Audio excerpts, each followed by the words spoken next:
Di sini pemerintah ada, menurut saya pribadi ini ada dianggap lalai juga tidak, alpa lah ya. Jangan takut-takut Pak, kita suarakan lalai ya lalai lah. Bapak harus sering ngomong direkam, kemudian kita bagi ke masyarakat supaya orang tahu Pak. Dan saya berkeyakinan seluruh rakyat Indonesia yang menginginkan negara Indonesia maju pasti peduli terhadap kasus yang menimpa saudara-saudara kita ini di dalam Jiwasraya. Ini ada pesan khusus nih, penting. Subscribe, like, comment, and share.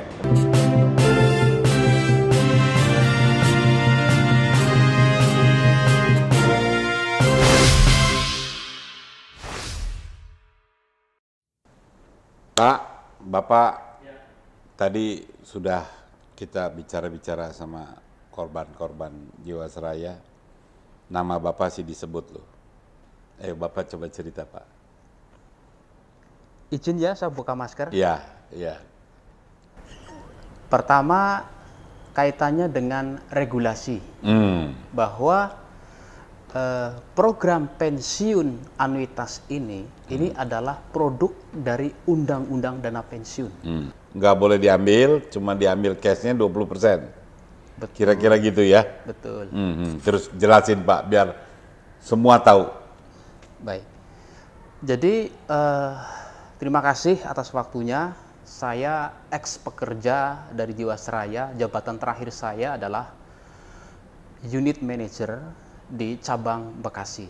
Dan kebetulan saya juga mendapat amanat sebagai sekjen Forum Komunikasi Pekerja Agen Asuransi se-nasional. Tinggi nih pangkatnya nih. Kaitan dengan pemasaran, memang di dalam Jiwasraya itu sudah mendapatkan izin mandat dari menjual produk pensiun anuitas yang disebut asuransi jiwa anuitas seumur hidup.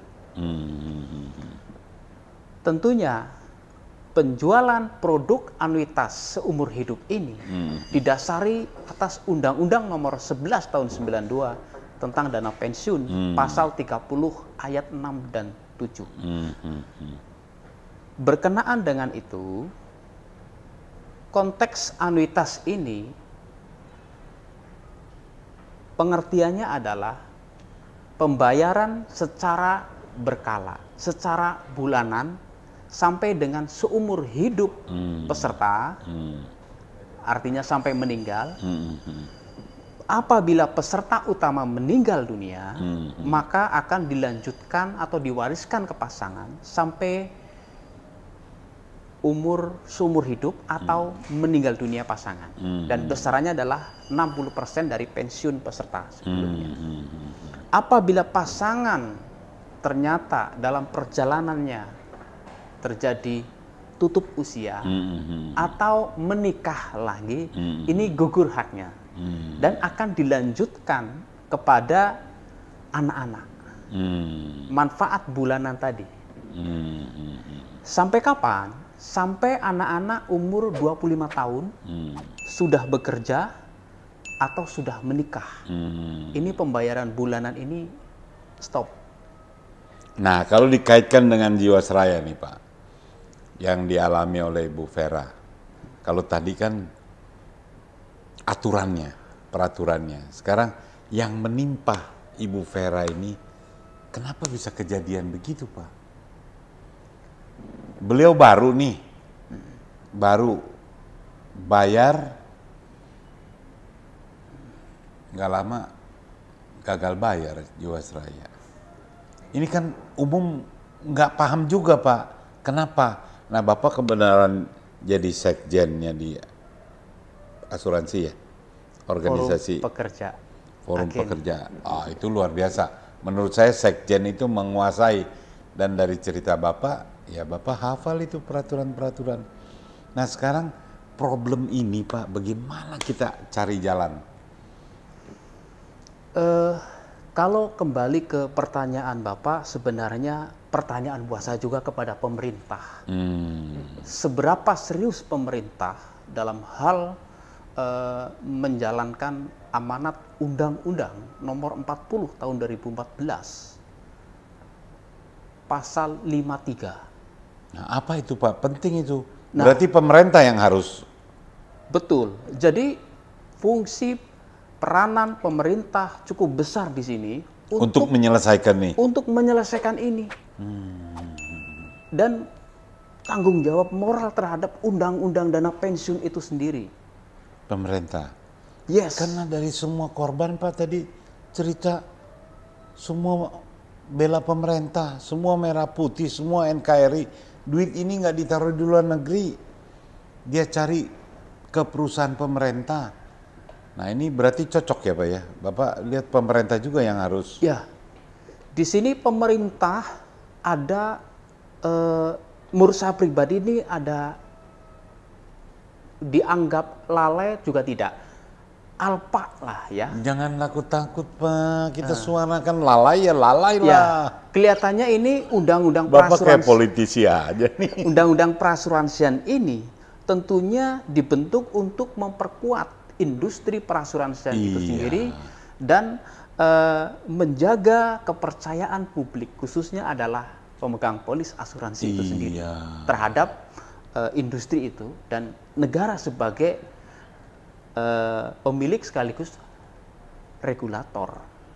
Nah, yang tadi Bapak cerita pasal berapa tuh pemerintah? Ya, jadi sebenarnya kalau dilihat dari Undang-Undang Perasuransian ini, nomor 40 tahun 2014 di pasal 53 itu poin 1, 2, dan 4. Di sini memang undang-undang ini mengamanatkan maksimal 3 tahun undang-undang ini lahir, itu harus sudah dibentuk lembaga penjamin polis. Nah, ini tidak terjadi. Dari 2014 sampai sekarang 2022. Ada sebuah kealpaan di sini. Waduh, dari 2014 maksimal 3 tahun harus sudah dibentuk lembaga penjamin polis, LPP. sekarang nggak ada. Sekarang nggak ada. Nah, kemudian di pasal tersebut juga menerangkan bahwa setiap perusahaan asuransi wajib menjadi peserta LPP, lembaga penjamin itu. Tentunya mungkin ada tarif seperti LPS itulah. Untuk sebagai menjamin, seperti kayak deposito kan dijamin sama lembaga penjamin simpanan. Nah, tentunya ini yang tidak terjadi di industri perasuransian. Ngeri dong Pak, berarti sekarang kalau yang asuransi belum ada aturan jaminan dong ya?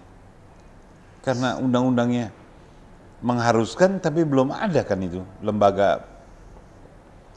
Disinilah saya melihat pemerintah lamban untuk PMN kemarin pun 22 triliun itu kita anggap itu bukan sebuah sesuatu yang menyelesaikan, tetapi justru itu malah menambah kegaduhan di publik dan tidak menyelesaikan masalah yang ada di industri. Sayangnya distrust ini udah seperti akut.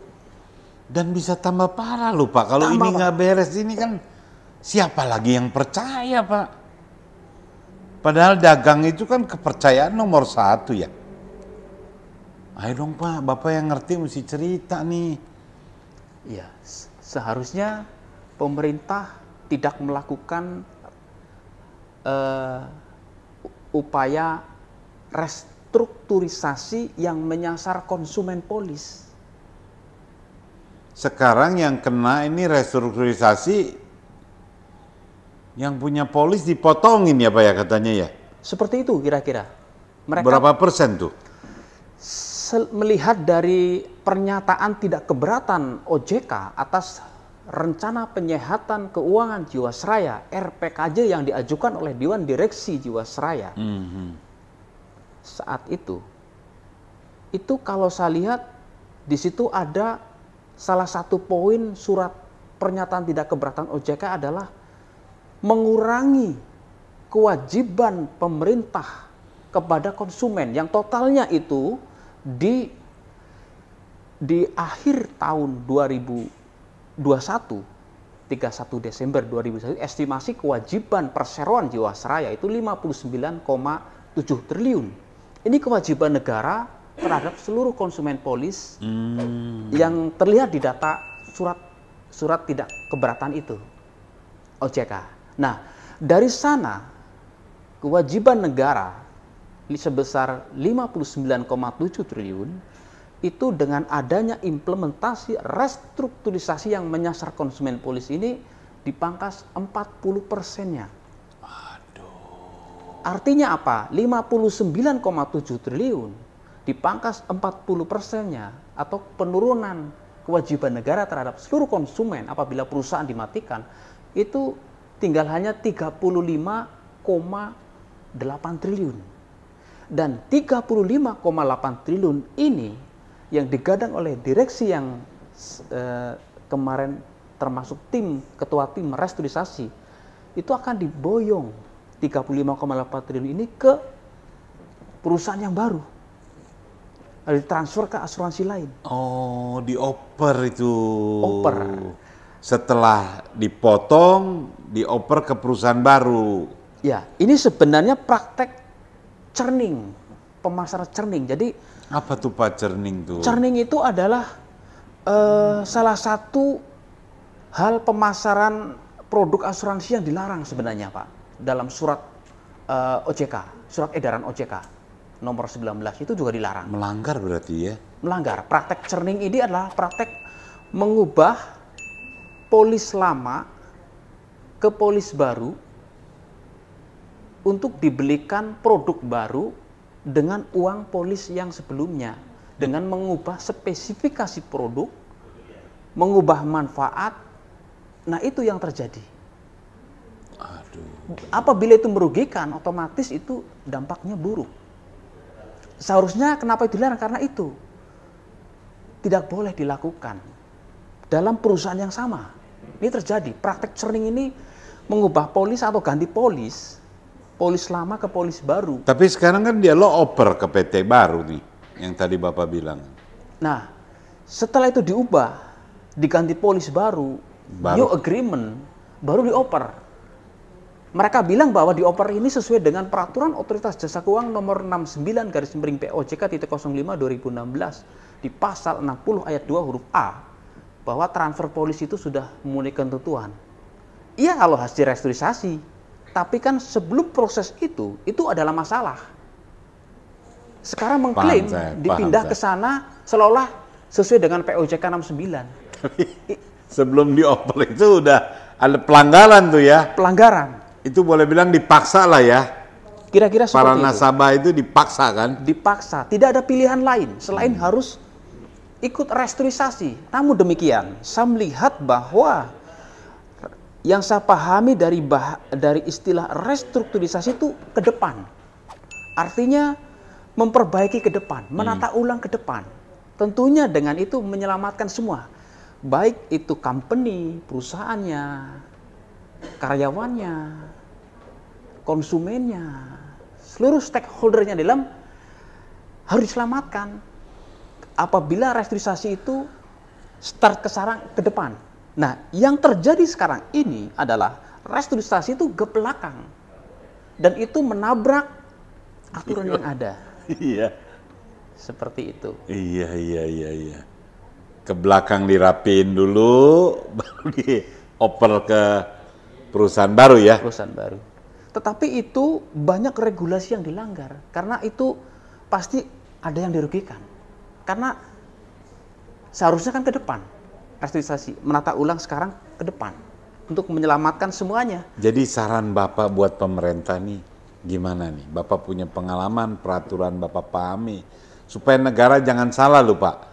Karena ini kan catatan sejarah. Perasuransian Indonesia ini jadi rusak ini. Memang bisa dipaksa diselesaikan. Tapi kan kepercayaan rakyat kan tercatat dalam sejarah perasuransian ini. Wah ini skandal Pak, menurut saya ini nggak boleh. Coba Bapak kasih saran. Kalau saya pribadi hanya mengingatkan kepada pemerintah untuk kembali kepada pedoman Undang-Undang Dasar 1945. Tentunya kami sangat menyayangkan ya Ketua Tim Restrukturisasi ini. Kenapa? Membatalkan perjanjian polis secara sepihak. Yang mana kalau lihat dari rujukan KUHP Perdata pasal 1266, itu kan pembatalan polis perjanjian secara sepihak itu harus diajukan dulu lewat putusan hakim pengadilan. Tetapi yang dilakukan manajemen Jiwasraya sekaligus sebagai tim ketua restrukturisasi polis Jiwasraya ini tidak melalui proses itu. Dampaknya apa? Dampaknya seperti sekarang ini. Income perseroan drop, turun, hilang. Karena yang nyetor premi ini kan nggak ada. Nggak ada, orang mana mau. Itu dampaknya pendapatan perusahaan hilang. Yang kedua bagi konsumen, itu dampaknya karena polisnya non aktif, itu menimbulkan dampak serius. Ketika terjadi meninggal itu nggak dibayar sebesar uang pertanggungan, hanya dibayar nilai tunai.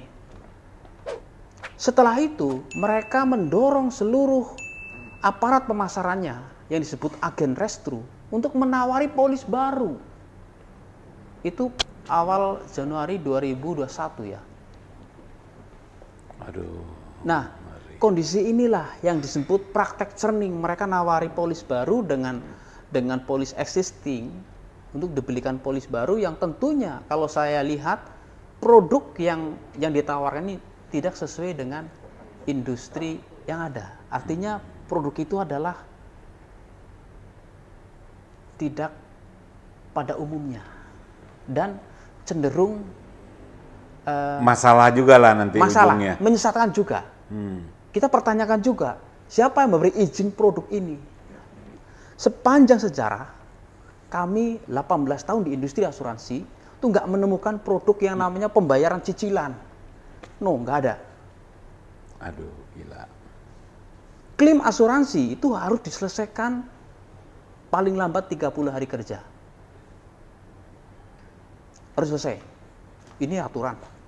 Tapi pertanyaannya, dengan adanya pembayaran cicilan, dengan adanya potongan, ini aturan dari mana? Aduh, ruwet. Aturan dari mana? Saya tanya, aturan dari mana? Mana? Kalau memang ada aturannya, ayo kita debat di publik. Seperti itu kira-kira. Pak Menteri pun oke, kita debat di publik, mari.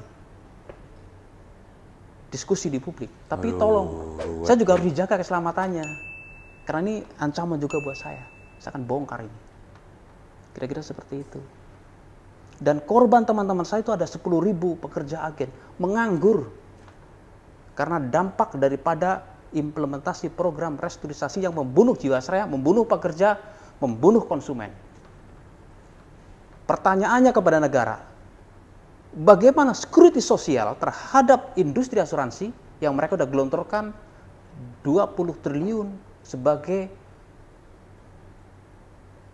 penguatan permodalan di industri asuransi sekaligus sebagai mengembalikan kepercayaan masyarakat terhadap industri asuransi, itu tidak terjadi. Dari BUMN berarti ya? Betul, itu tidak terjadi. Ya percuma lah 20 triliun itu. Percuma. Targetnya nggak kena kan? Nggak berdampak kepada masyarakat. Harusnya kan membantu memulihkan ekonomi nasional. Betul. Nah, di sini kalau kita runut dengan kerugian yang ada, saya hanya mengutip dari OJK ya. Dari BPK. Kerugian BPK menghitungkan PKN itu 16,8 triliun. Kalau diobati 20 triliun, ya harusnya selesai dong. Iya, mesti selesai. Ya kan? Bahkan itu kan lebih, kasih aja pas 16 triliun. Itu beres semua. Beres sebenarnya. Pertanyaannya, kok jadi 20 triliun? Bagaimana tanggung jawabnya ini terkait dengan uang negara? Kenapa dikasihkan ke perusahaan yang mati suri? Mohon maaf, BPUI perusahaan pembiayaan, bukan core bisnis asuransi. Di Perpres nomor 102 tahun 2020, PMN ini diberikan kepada BPUI, Badan Pembina Usaha Indonesia. Dan itu 2007-2002 itu banyak catatan BPK di sana kaitannya dengan skandal. Kenapa sekarang dikasih PMN? Pertanyaannya. Nah, saya nggak bisa jawab. Saya hanya tanya kepada pemerintah. Kenapa kajiannya itu pemberian PMN kok dibelokkan ke BPUI yang bukan core bisnis industri asuransi? Lalu BPUI mendirikan anak usaha namanya asuransi IFG Life. Ini yang sekarang Yang ngambil sekarang. Jiwasraya punya nasabah ya. Betul.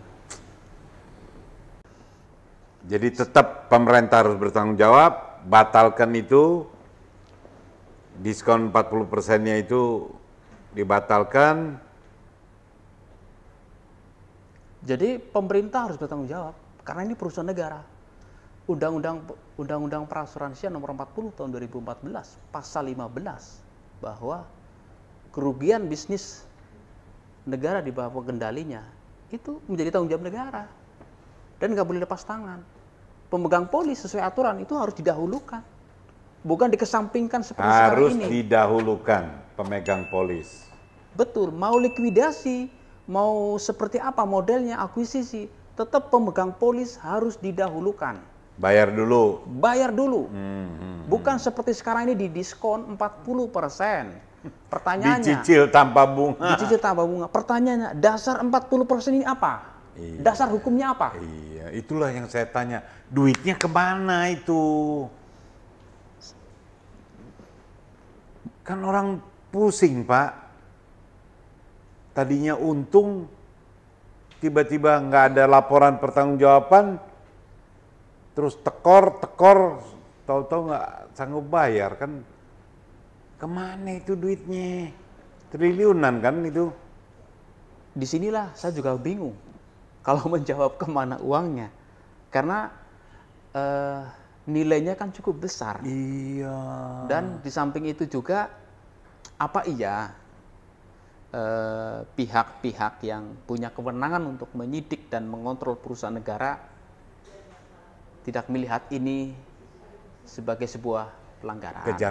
Kejanggalan Pak, bukan pelanggaran aja. Kejanggalan. Janggal dong. Janggal. Kok bisa gitu?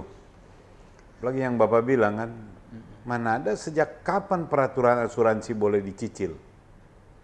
Saya tidak menemukan. Nggak ada peraturan begitu kan?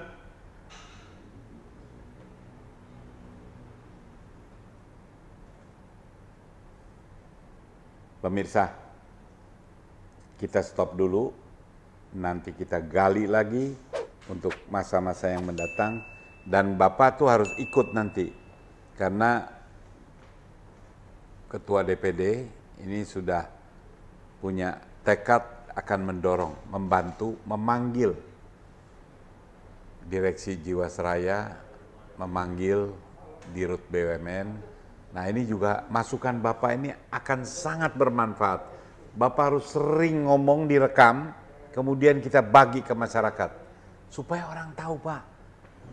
Saya ini dari awam nggak ngerti asuransi, cuma punya niat diminta bantu supaya ayo kita bantuin. Karena ini